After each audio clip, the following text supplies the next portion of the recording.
Here's the Milwaukee Fuel Compact Drill Kit. It's the M12 version. I like to use this kit because it's compact, small, and can reach in hard to reach places. This drill is pretty simple. It charges extremely quickly, and you have 2 batteries to play with. Here's the drill only. As you can tell, it's lightweight, it's easy to maneuver around. You can set the torque to drill, obviously descending from there. Here you can forward or reverse. If you'd like to clip it onto your belt, you can. I never have.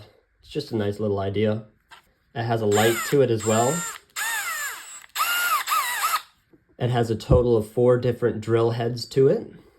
This one grabs around drill bits. You can see how it attaches here.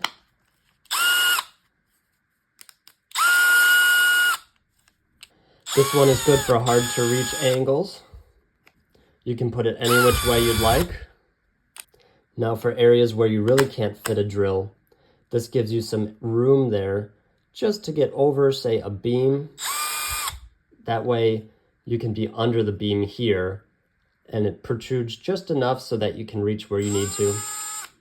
This one's just a classic drill bit attachment. This way you can easily and securely place the drill bit right on top there. The primary reason why I purchased this drill is because it's easy to reach difficult to reach places. I hope you liked my short little review of this Milwaukee M12 Fuel drill set. Please let me know if you have any questions.